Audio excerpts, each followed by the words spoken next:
Bonjour à tous, to Pesibinombo te na kombo na Yesu.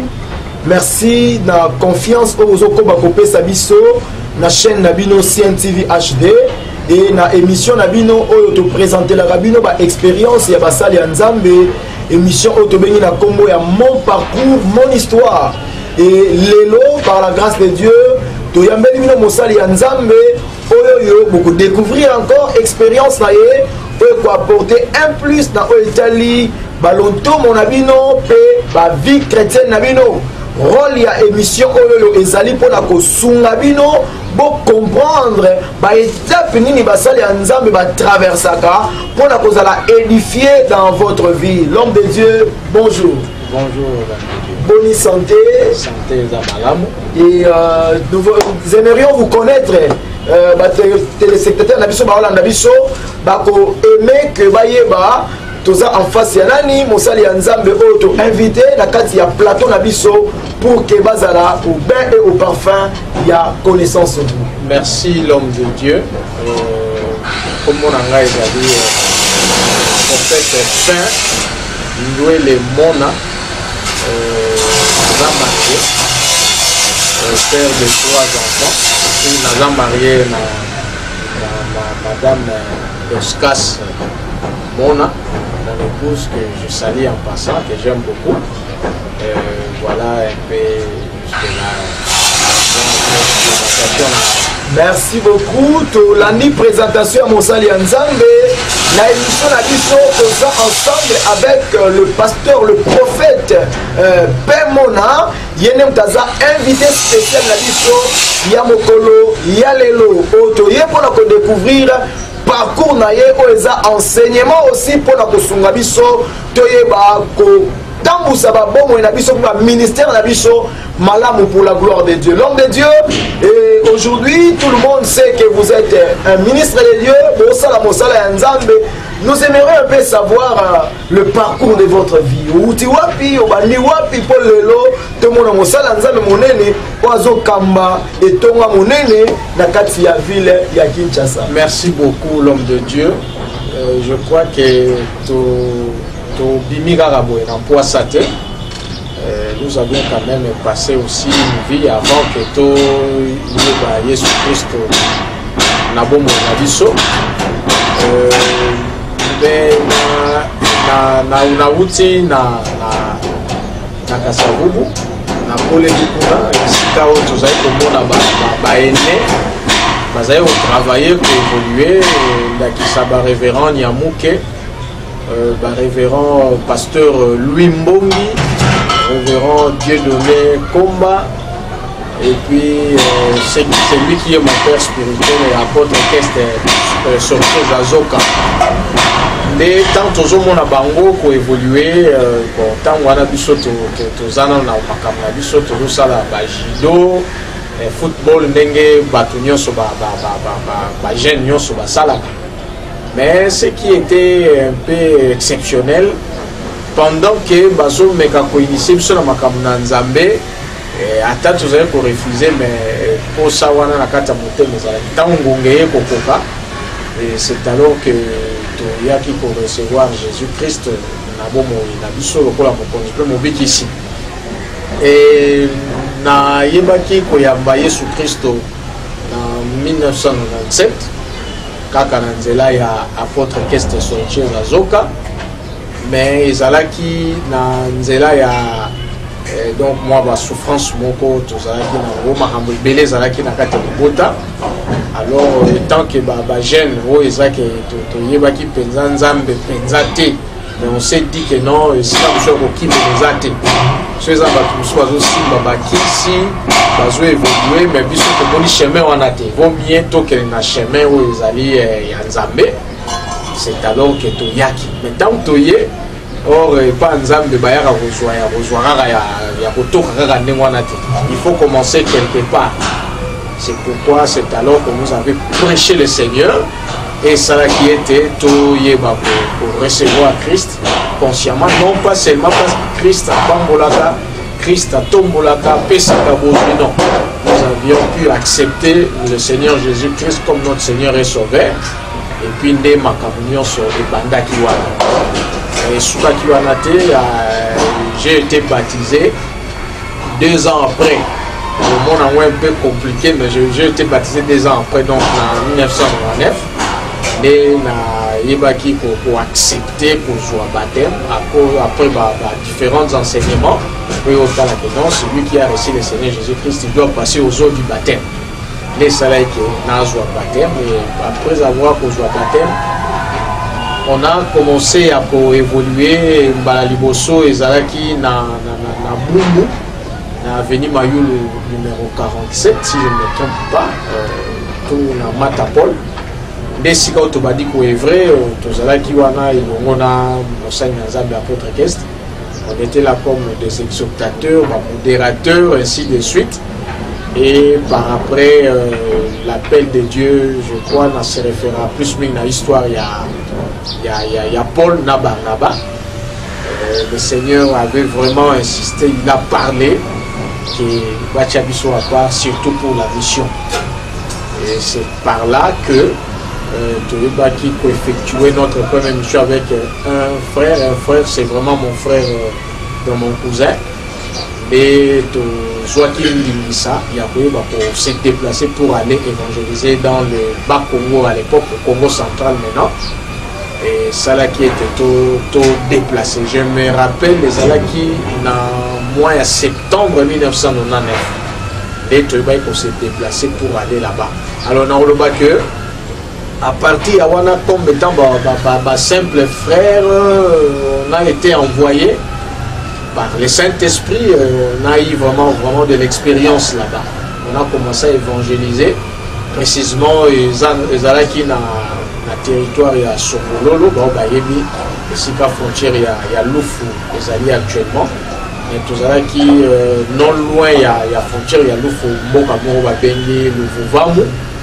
Alors on a commencé à évangéliser parce qu'il y avait que mais parler de Jésus et dire aux gens que Jésus t'aime, ainsi de suite.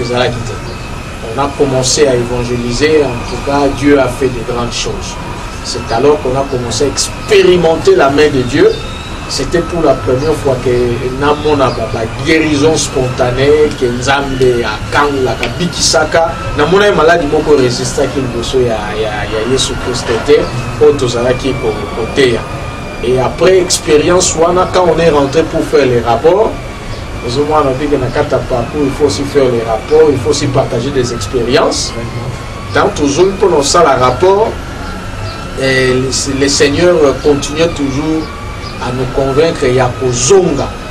Alors pour dire que j'ai évolué plus ma mission, Nazaki de temps en temps, moi on a accueilli, Nazongi, on a Kinshasa, Nazongi, Kinshasa, et tant que tu es pour évoluer, l'église est pour croître quand même. Tout ça là qui, donc l'extension sous Nangam de Seleba, on a venu Kinlinga, 166 vers Matadi. Et dans l'église, c'est alors que, comme j'étais là trop souvent,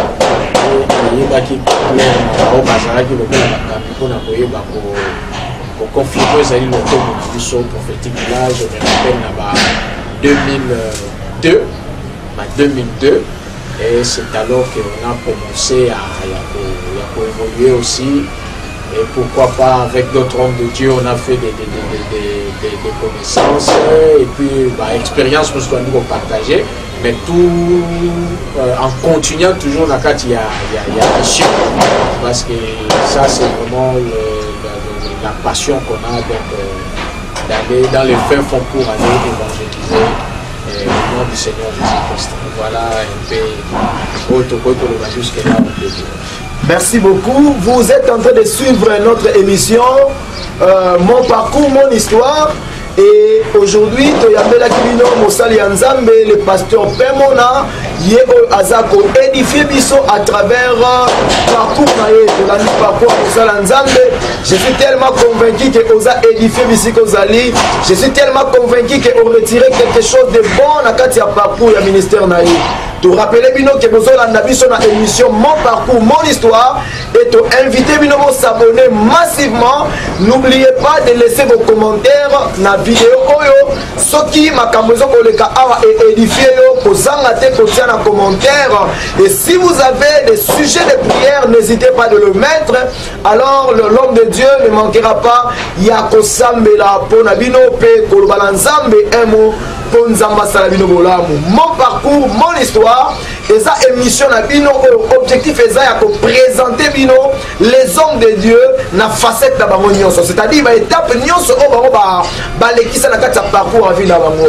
Et maintenant nous voulons savoir na kati ya ministère ya Mosala Nzambe est-ce que ezaki pe na ba moment difficile au traverser qui na kati ya parcours à ministère, et s'il y en a quelques-uns comme exemple pour esunga pour édifier pour ezali bana na Nzambe. Homme de Dieu, bah, merci beaucoup pour la parole. Bah, moment difficile, et Zala qui est belé. Nous sommes autant gâtés, mais du moins, Nazo s'est rappelé, na Zalaka, na pantalon moko, où il y a c'est la humanité na ngai. Na Zalaka na ketch moko na si c'est la humanité. Alors tant que tu côté la carte évangile, tu bandis pour côté à Sangomalam. Nazaki na elamba mususu te, mais au sala que un jour frère moko azalaki ko linga azwa sœur moko tozali ko encadrer na libala azali oteka na wenza matete andoteka tombola aye ko benga nga, je ne savais pas pourquoi na kende quand na leki apesi nga sachet moko na ki okuta pantalon moko ya jean na se rappela nango ya orange, alors apesi nga na chemise moko. À l'époque, on avait une chemise à Mangamanga. Tant qu'on a fait bon avec famille Ketchinangawana, Ninga Bobo, Zalaga Okola Nabango, Yota Bongola Namote Mate, à Yokeninga, Kabelinga Soubien Mogo raccommodé, les salaires qui n'ont pas. Mais, tant on a des choses difficiles, et pour ça, que tous les enfants de l'Upan ou Moko, na donc ma soeur, tous les enfants encadrés. Mais les qui n'aient pas azala qui faisaient des tolobaka moi mobulu aye ko koisa makambo moko le lona la sœur yanga. Moi je suis là pour la vite de Dieu, je ne peux pas prendre parti. Il y a pas ça. J'allais pour intervenir, mais à côté singai na kati ya makambo wana mais soukité. Moi, la moba kabela kinga ibike ezas na loba seme ki na bango nde muta futur seme na kabela kinga a bandi mamoko yoko kota te, il a commencé à m'injurier soukité ake azui pantalon ana chemise wana alobi kutu zanga bilamba ake ko dindisa na mai. Alors ça m'avait fait mal, na soni ainsi de suite, j'avais pleuré dans mon intérieur. Et quand on a zombie, j'ai commencé à prier. Le Seigneur me dira, tu auras des amis. Et puis, l'expérience, je me rappelle, Totoye, mais le Seigneur te dit d'aller. Et tant que vous avez un transport, vous avez obligé aucune mission, aucun voyage, vous avez recommandé. Na ba moyen nyonso autant sous faut que na basima nimba ba mitu wa frigorifique o ezali ko ya kotika ba soso il faut zonga alors bokoti na kata frigo ba kangi bino na kati kuna na kata molili, vous ne savez pas bokoma boyebi te sika bozokende. Et bah voyage mususu mona tout sali na mituka ngo babenga ka remorque, donc ezaka na eloko te faut bosimba basinga bozoninga na wana, donc il y a to voyager na balolenge nyonso, mais tout ça c'était pour le Seigneur. Donc c'était difficile au koma kuna muto yamba bino azate, tu es obligé à resomba kaya pour aller na kisala kindeki ozui mwa pilipili utie na go tango komuno bikwanga kaka nde na kosomba mai pe na kosenga bakopimela ngai te. Et vous arrivez là, je me rappelle, homme de Dieu, un jour, na komi, et Mouto Abane, Komekako Yamba Biso Azala quitté. Kondiamboka, CPD, à l'obi, non, bon, le coloyer, Yosam Salanzam, Toko, dévrier, Toluke, la. Je suis arrivé à 15h, bah, on peut s'en rendre là, à 22h. après la négociation est belle. Et quand je suis allé dans la commune Sambeli, mais le bin Tongo, j'ai vu ce que j'avais vu, j'ai prié. Nous avons des andaks, mon bête la kake 3 fois. Et promis battu 2 fois, 3e fois, parce que chapeau del Moutama dans un hôpital, à Tika Bilo Ronio soit andak pour baquer dans Singapour. Et pendant que le Saint-Esprit me révéla beaucoup de choses, j'ai eu le temps de prier parce que ce qui Kolo a mandaté, nous avons ça ma béazate. Alors, il croyait que Kake Moussou se bêta, je ne m'en sortirais pas. Quand on a bimi, je voyais que tout le monde me saluait avec beaucoup de respect. Et c'était le départ. Voilà, moi, quelques macamboto, vous avez belé. Le coup, la minute, ils ont rappelé la chaîne, toujours remercier la chaîne, la biso, voilà, merci beaucoup, merci beaucoup. Des fois, tout le monde a ramassé les Nzambe à Simbi Bible à ce côté, il y a un monde qui a abonga Nzamba Zanaye, mais où y éviter Bisikani Abanana Nzambe pour Nzamba comme il s'est Bisikawana. Donc les hommes de Dieu ont des parcours pour travailler Nzambe, Bazalana Nzambe, pour comme Bisika Bazali, yo Mosali Nzambe, aux traverser un moment à calvaire, un moment à passer, sache-le que Dieu est avec toi. Kangama Nzambe, Nzambe Akosala yo. Bolamu. Je te le kana moment, yakoyoka Nzambe na nzela ya mosali na ye, exhortation ko nini Nzamba bongisa ki pona biso, pona poko lelo, to tiki maloba na mosali ya Nzambe, pona côté ya biso, biloba na nkolo. Merci beaucoup, homme de Dieu. Na ko exhorter biso le loba na Nzambe, ndenge ma promis na Nzambe zo lobela biso était oui, azoka mongo na Nzambe akanga motema na yete. Nazolo bela un peu sur l'apparence. Aujourd'hui, nous voyons beaucoup de gens où bazoko s'est trompé, bazoko tanamaboulé, surtout même les hommes de Dieu, les enfants de Dieu, où bazoko dérapé et puis vina bango ezoko que nous pousser penza à cause de ce qui frappe aux yeux. Le van Nzambe lobi na biso na 1 Samuel chapitre 16 verset 7. Dieu ne regarde pas ce qui frappe les yeux, mais Dieu regarde les cœurs. Dieu ne considère pas ce que l'homme considère. Et vraiment, Dieu, il ne se trompe pas de l'apparence. Or, l'apparence, c'est allié aux hommes palpables, elongi, amouke, amounene, pembe, mouinou, ainsi de suite. Moutou aza véhiculé, moutou aza dans l'église, il y a des membres belés, il y a moukier, tout ça, c'est ce que nous voyons. Mais Dieu, au contraire, lui, il voit le cœur, il voit l'intérieur, il voit la parure extérieure. Dans mon canal, à Matthieu chapitre 13, verset 18 à 19, le Seigneur dira qu'il y avait une semence, le semeur est venu, il est sorti pour s'aimer. Et tant à bois qui semence, le binabiso, monsieur se koya ki nanzela, bande ki baye kolia yango, monsieur koya na mabanga, nini tellement baliko musamisisa, mabeleza ki mingi te mo yebeti yango ekauki, mususu ekoya ki na banzube, tangu me bandiko bima banzube étouffé yango, ekufi, monsieur ekoya ki na mabele malamu. Je veux dire que la sémence que Dieu dépose dans le cœur de l'homme, c'est sa parole, c'est sa parole. Parce que nous allons voir que il y a Togota la bilongo qui toko ezebele. Togota la batu il y a beau, il y a mbinga baza ebele. Tozomona surtout aujourd'hui na monaka le soso ezali penda batu baza na ba mouton penzake parce qu'il y a des produits. Au monique moto pour se faire belle encore davantage. Dans un siècle nabisoyo, tout ce que tu veux au rendre pour nayo, au rendre les ali figure nayo, apparence nayo, tu peux le faire. Naebi kezana batu belé au mona bango za penza ndengwana te mais après ko defa pe bon na banque à 550 ça. Donc apparemment vous avez voir qu'il est riche mais en vérité il n'est pas riche.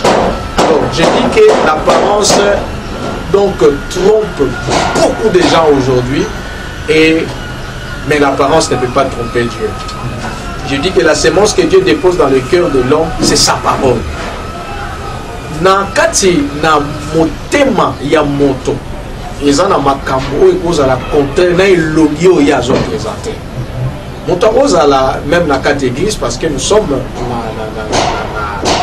le cadre de Moussala Nanzambe, la quatre églises, vous allez voir qu'il y a beaucoup de gens où bazo peut sa apparence, il y a pieux, il y a vraiment assidus dans l'œuvre de Dieu, mais Dieu regarde les cœurs parce que il ne choisit pas selon l'apparence, il ne donne pas aux alliés donc point ou bien appréciation par rapport il y a ce qui peut frapper aux yeux, mais il voit le cœur. Bien aimé, je te dirais que si aujourd'hui il y a d'autres choses qui tardent aux hommes, mais là c'est à cause du cœur. Dieu regarde le cœur. Dieu n'est pas celui dans Oyo et Betaranamisu. Oyo et Betaranamisu, ça c'est l'homme. Il a dit devant l'homme de Dieu, le prophète Samuel, à l'Obinaya, que non, vous les hommes, vous regardez ce qui frappe les yeux. Mais moi, Dieu, je regarde les cœurs. Donc, cotation Yanzambe, choix Yanzambe, il s'intéresse plus vraiment au cœur. Alors, dans le cœur des gens, sachez-le bien que ce qui peut figurer, la carte, il y a figure, il y a apparence, il y a moto, ce n'est pas nécessairement ce qui est dans le cœur de l'homme. Parce que le cœur de l'homme, la Bible dit même le cœur de l'homme est tortueux. Donc pour dire que la figure, l'apparence, au moutako présenté, ce n'est pas ce qui est dans son cœur. Dans le cœur de l'homme, il y a de l'animosité, il y a de jalousie, il y a beaucoup de choses. Mais Dieu, ce qu'il voit, il ne voit pas ce que nous, parfois, nous posons comme les actes, ce que nous sommes toujours talissanamokini, mais Dieu voit les cœurs. C'est pourquoi je dis, dans le cœur de l'homme, on trouve, il y a toujours le mal, il y a des mauvaises choses, ainsi de suite. Mais quand nous acceptons le Seigneur Jésus-Christ comme notre Seigneur et Sauveur, il lave nos cœurs. Il habite dans nos cœurs. Et là, qu'est-ce qu'il fait? Il nettoie nos cœurs. Nos cœurs est purifié par le sang de Jésus et il nous donne un nouveau cœur. Et c'est par là nous devons garder ce nouveau cœur. Nous ne devons pas permettre que n'importe quelle sémence puisse encore habiter ou entrer dans nos cœurs. Mais aujourd'hui, si nous ne prenons pas garde, nous ne gardons pas nos cœurs, et que nous ne laissons pas que le Saint-Esprit puisse garder nos cœurs contre le mal, vous allez voir que vous servez Dieu, vous allez voir que vous prêchez Dieu, mais votre cœur n'est pas bon. Et la Bible nous dit que na motema ya mutu nde esika oyo makambo ezala ya malamu ezala ya mabe ebimaka. Nako loba eloko moko soki olingi oyeba penza mutu eza elongi te, mutu eza apparence, mutu eza motema. Fana na mutu ofana na un jour, 2 jours, mais fana na un mois mosusu mpe ozala aopeso toujours apparence moko ya kitoko, apparence moko ya bien. Mais si Dieu te révèle son cœur, et tu peux prendre une disposition, tu peux savoir qui est cette personne-là. Et il y a d'autres gens aussi qui peuvent aussi manifester apparence, taliser apparence, mais c'est mensuel dans la carte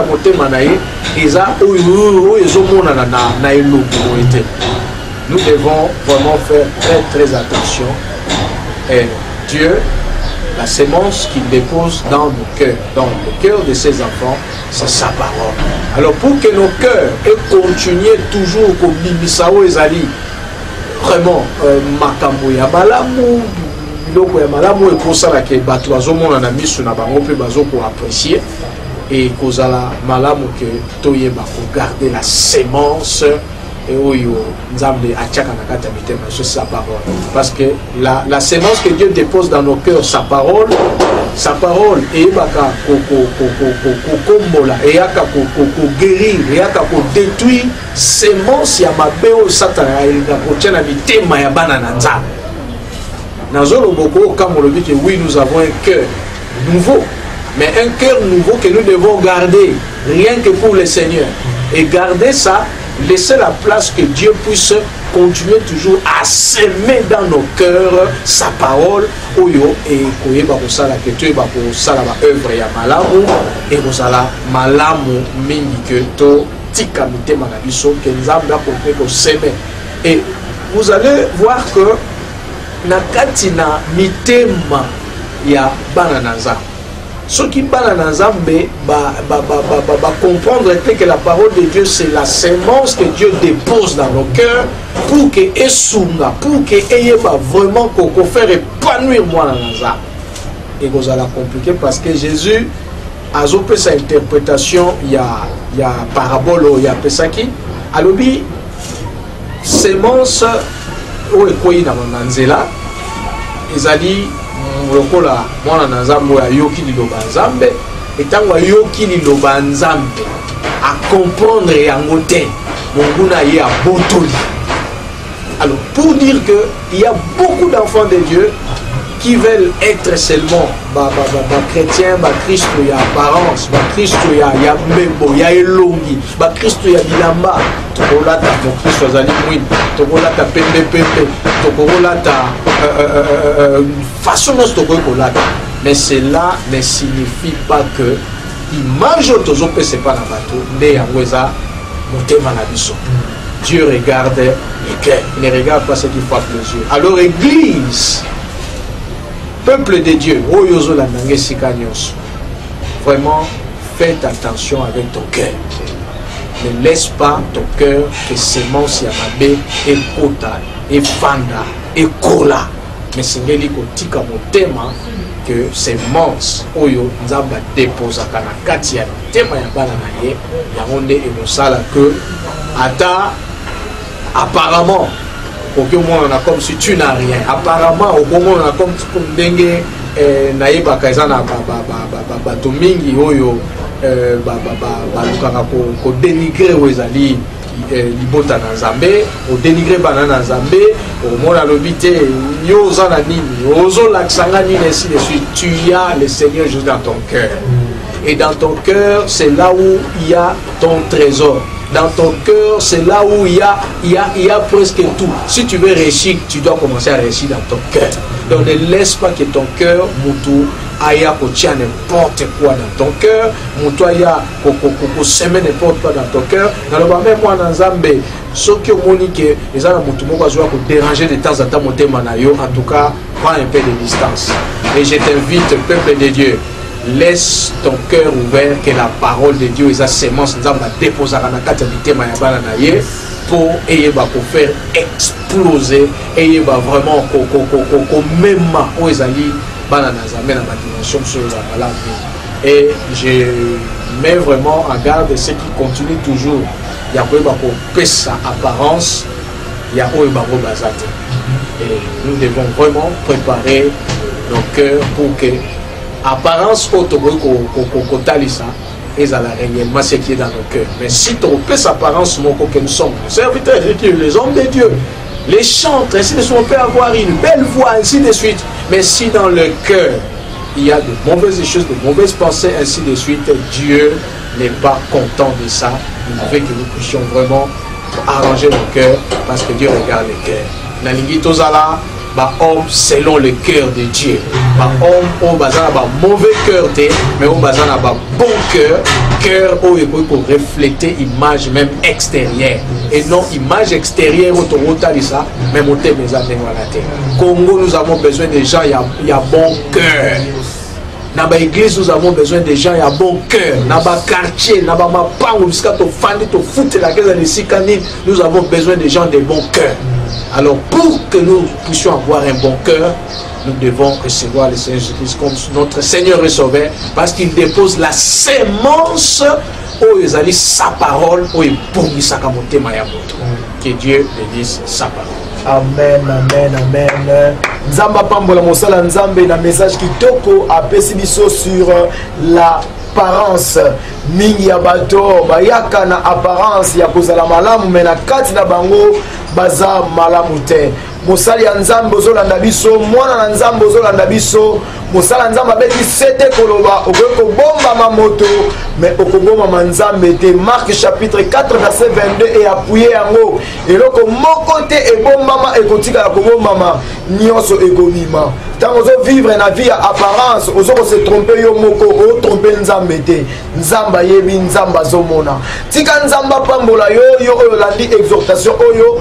Nzambe apambola yo yo oyo oza branché na chaîne na biso Sien TV HD na émission oyo bolingaka mingi mon parcours, mon histoire. Oyo eyambelaki bino mosali ya nzambe le prophète Pemona oyo azali pamboli mpona yo na mokolo ya lelo. Tozokosenga yo tango olanda video oyo kobosana te kotia commentaire na yo na se ya video pe kopartage yango na bato ebele. Abonne-toi sur la chaîne en activant la cloche tout de sorte que ozanga kaba nouveauté à ma programme na bisote. Zamba pambola yo, nzamba salobolamu. L'homme de Dieu, merci pour le message. Merci pour la édification, merci pour le témoignage de parcours na yo édifié libota na nzambe. Et aujourd'hui, nous savons que vous êtes un homme de Dieu. Vous avez un endroit où les peuples de Dieu qui nous suivent, bana besoin koyeba et sikanini mosali ya nzambe azako exercer o ezali lontomo na ye pe ba jour nini mosali ya nzambe ayambaka pe numéro ya contact so baza na besoin ya kobenga yo pona o soutenir ba na prière ya kobenga yo pona koya de sorte que bazwa le sambo ko ute pa ila yo. D'abord toujours œuvrer na kati ya communauté, grande communauté GAS Ministries. Alors naza pasteur responsable na église Cité de Gloire. Actuellement toujours évolué na avenue Madimba numéro 39 na commune ya Bumbu, direction Gambela Ozokita 5e parcelle à droite. Et puis bah, numéro na biso ya contact ya ko contacter biso zali plus 243 81 503 78 08. En tout cas, secrétaire Azarate, ceux qui obéissent directement au Yababiso directement. Merci. Merci, bien-aimé Nabiso. Osebino, il y a enregistré numéro ya Mosala Nzambe Oeza Koleka na Etanoke Nabino, enregistré yango Benga Mosala Nzambe, alobi clairement que numéro na ye azana intermédiaire te ayambela kaye parce que ayebiete na monde dozo vivre mingi balobaka que naza wana pona ko soutenir bino mais en réalité boko benga bo numéro le karaté. Numéro Mosala Nzambe eza ouvert. Benga, vous avez un problème, benga mosala nzambe akoyeba koyamba bino pe kopesa bino ba orientation. Ba programme église ezala comment mosala nzambe? Ba programme église toujours pour évoluer mardi ezali culte et enseignement, jeudi ezali culte ya combat, ya délivrance et puis dimanche ezali culte d'action de grâce. Mardi, jeudi tobanda culte 17h30 19h45. Et puis dimanche, tu vas aller à 9h30, 12h45. Voilà le programme actuel. Merci beaucoup. Na bande konyo so azolanda biso que ça soit na Kinshasa, na RDC Mobimba pe Libanda ya République démocratique du Congo. Bozolanda émission oyo peut-être bolandi biso na suka toyamba ki pona bino mosali ya Nzambe le prophète Pemona Oazali Pamboli à travers témoignage naye édifier biso lingomba ya Nzambe pe édifier basali ya Nzambe. Yo mosali ya Nzambe, tu as besoin de partager ton expérience pour na kosunga basali ya Nzambe mosusu pe bana na Nzambe. La porte est grandement ouverte. Boya boya boya. Bobenga biso na ba numéro oza affiché na ba écran na bino.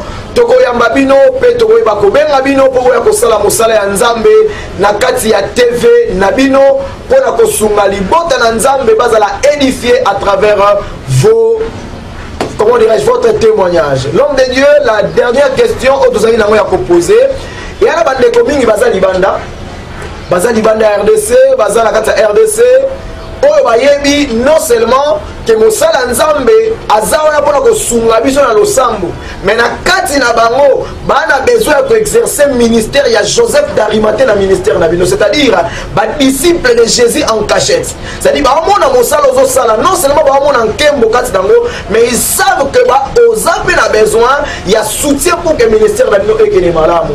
Est-ce que vous avez un numéro moko ya mobile money oyo ba bakoza la facilité ya continue lo ba donga bango continue la yo ba contribution na bango afin que ministère Nabino ezwape lipamboli ya Nzambe.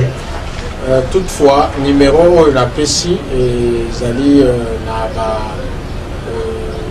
compte to bengaka électronique, mais toutefois ceux qui va contacter biso et que baza na besoin ya kosunga musala na nzambe, et je crois que tozanga te ko ya ezali ba don ba partout oyo bazolanda biso bazali, donc tokoyamba mona na esengoniki. Amen, amen, amen. Bozali banda ya République démocratique du Congo, numéro Mosala Nzambe, comment yango en mettant plus 243 après ce numéro, et ça numéro est affiché na c'est à l'écran na bino. Bobenga Mosala Nzambe na numéro oeza likolo wana, bobenga Mosala Nzambe akoyamba bino. Bozana besoin de contacter chaîne ba numéro eza na droite, bokobenga ba numéro mibale wana ya Vodacom pe ya Orange. Tokoyamba bino pona kopesa bino ba orientation. Lelo toyamba ki Mosala Nzambe ne totoloba. En fait, pemona azalaki na biso a disposer ki tana ye pona koyeba ko édifier biso à travers ezali témoignage d'ailleurs. L'homme de Dieu, to comme il attend ou ya ba remerciement, te pesi maloba, pour pesa ba mote na bandeko oyo baza kolanda biso. Nazo remercier CNTV HD. Nandenge sali biso grâce afin que to pousse na liboso na nzambe to lobela mwanda mboya parcours na biso. Mosali na nzambe merci, équipe technique merci, et puis tozo nazo pesa ba merci mingi epa ya papa nanga molimo oyo aza toujours apôtre orchestre Solchez Azoka oyo na nzela na yende sali ke leloto koma kolandama na itando itando enene na mokili mobimba, et nazo pesa merci beaucoup na moi sinanga maman d'Oscas, je l'aime beaucoup, na dit que à cause na yende tozo ko yeba lisusu ko zala o toza lelo, et nazo remercier bana nangai plein succès na oyo azo ko présenter tenafep na ye résidi mona fodi mona bambote na ye aldi mona bambote na ye pe, sans oublier ezana bande comme sosoyo. Vraiment nous les portons dans leur cœur. Ndenge papa le dit Joseph Dalimaté, nazo pensé na un couple qui est en France, maman Viviane Kabongo ainsi que mobile na ye papa Jean Patou, qui nous soutiennent aussi dans l'œuvre de Dieu, que le Seigneur puisse leur bénir. Et tout le monde, Balandi Bisso, Baïbi Bisso, na Angola, par-ci par-là, na Gabon. Et je crois que Nzambe a Pambola Bino, Yami, Eza, Mbala, ya Soukate, donc, Toko, Zana, Besano, Yako, Loba, même na ba émission.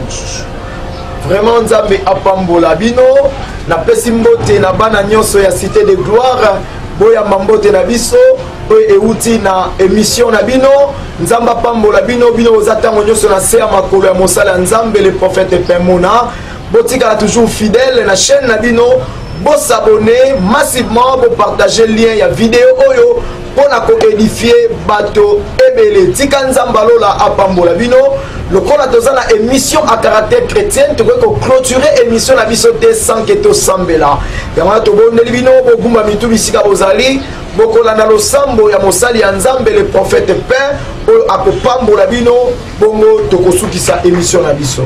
Éternel et Dieu, tokosio merci nzambe parce que permettre que tout le bas vous avez parcours expérience nzambe oyo tosali na yo na moi bane oyo utikoleka. Merci parce que nzambe na bien des témoignages auto parcours édifié de komoko ni komobali de komwasi moko ala ni biso bisika oyo azali pe na ngonga oyo nzambe lobi na biso etoza plus na posa mitema tika motema ya ndeko moko moko oyo azo s'approcher pene na yo ezala pu ezala motema oyo koyeba vraiment ko sepelisa yo ezala vraiment motema oyo nzambe na bomo yo ko confier makambo ya minene oyo nyonso eyaka ko tromper libota yo enfin que libota ne se fie na apparence pour même bango na libulu nguya wana to arrêter dans le nom de Jésus tika était vraiment yo otombwa na bomo ya moko na moko oyo alandi biso ezala na salon ezala na ndako na ye ezala na chambre ezala na nzela nini oyo akolandela biso azala béni au nom de Jésus de tosambeli. Amen. Amen, amen, amen. Tika nzambe apambola bino, que le meilleur est à la destinée la bino. Tokokutana na numéro ya mususu avec les hommes de Dieu mususu wa kozala awa. Te rappeler bino que de temps en temps les hommes de Dieu passeront. L'homme de Dieu, le prophète Pemona Aleki na émission Nabiso. Lobby après-demain, beaucoup de monde soit que les capons ko pesa bino encore message d'édification. Nzambe apambola bino, Nzambe asala bino bolamu.